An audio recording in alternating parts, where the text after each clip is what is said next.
should now be stowed securely, either in an overhead bin or under the seat in front of you. All aisles, exits, and bulkhead areas should now be clear. All electronic devices should now be turned off and stowed, as they may interfere with the aircraft's navigational. Once again, welcome aboard Delta Flight 2928 to Atlanta, and thank you for flying Delta.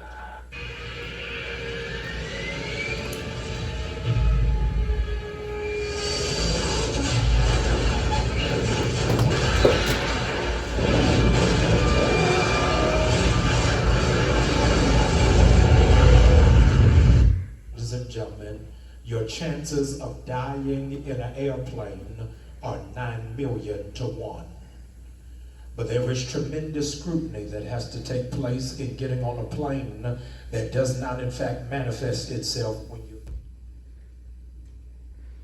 you're in your car. When you are getting ready to get on a plane, ladies and gentlemen, they ask you to show ID. You'll notice that they only ask you for ID when you're getting ready to take off. But they never ask you for ID when you're about to land. Because when you come down, it doesn't matter who you are. But when you're getting ready to take off, it is important that you know who you're flying with. This has been a season, ladies and gentlemen, that God has just been checking what you are made out of. And there are some people who are not prepared to take off with you because they don't know who they are. If they knew who they were, they wouldn't be in your business. They wouldn't be worried about who you with.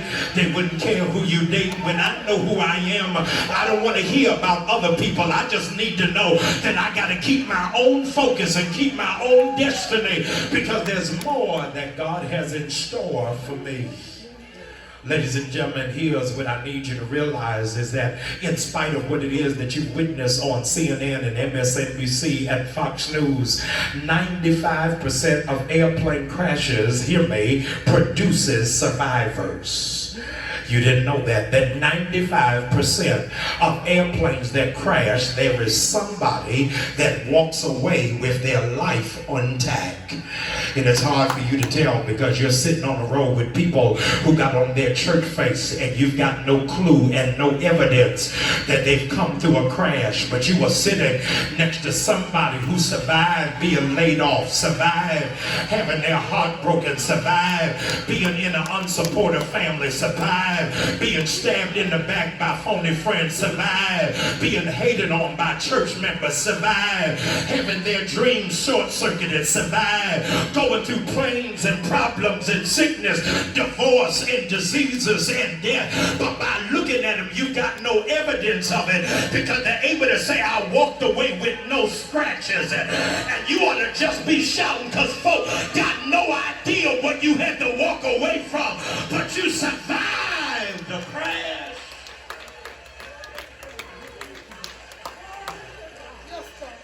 The FAA, ladies and gentlemen, has in fact recently released a publication that is now in circulation of what to do so that you can survive a plane crash.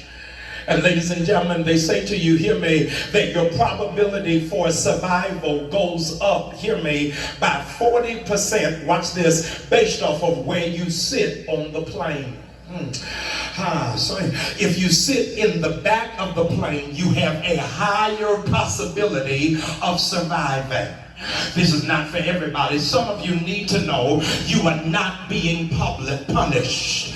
Some of you need to know God has placed you in the back because he was trying to protect you. He didn't want you seen and up front right now because he knew you were not prepared for the attack. And that's why some of you are getting blessed because you come to church and you ain't trying to be in the clique, you ain't trying to be in the circle, you ain't trying to be in Bishop's face, you just trying to get your word, mind your business, and go home. And God said, those of you who've been in the back of the line, your seat is about to change. I'm getting ready to shift you to the front of the line because I wanted to see if you would be faithful over a few things.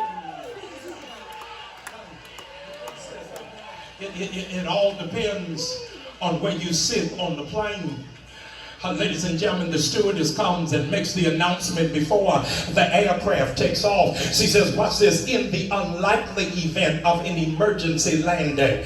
That's a code word for crash. In an unlikely event of an emergency landing, watch this, an oxygen mask will in fact drop from the ceiling. Apply it to yourself before you try to assist anybody else. This is just for 200 radical worshipers. God told me to tell you, in this season, I am giving you permission to be selfish. I am giving you season to take care of yourself. You've been doing everything for everybody else, but the Negroes didn't appreciate it. They didn't say thank you. You couldn't even sleep worried about them. You fasting and they eating. God said in this season, buy the shoes, cut your water. Take yourself on a trip. You gotta do something for you, because you poured out already. We're almost there. Now, I misspoke, and I gotta go back, and then I'll be finished. There was an oversight on my part, and I take full responsibility for it. So I need to clean it up, just to exonerate myself. So you didn't think I didn't do my due diligence. I said to you, ladies and gentlemen, that in the unlikely event of an emergency, your survival goes up, hear me, based off of what seat you sit in.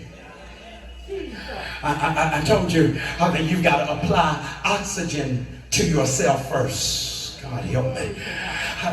There's a critical part in the stewardess flight attendant's remarks that I forgot to give you.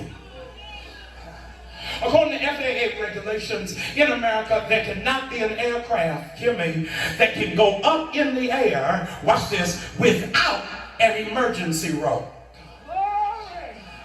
There's got to be one row on every plane that even if everybody else goes down, there's got to be one row, watch this, that's prepared to break the door down.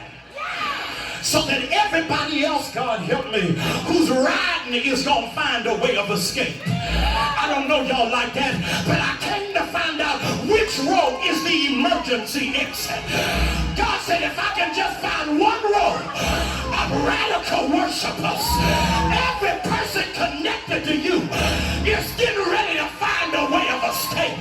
If you're sitting on an emergency exit, would you shout like you're kicking a door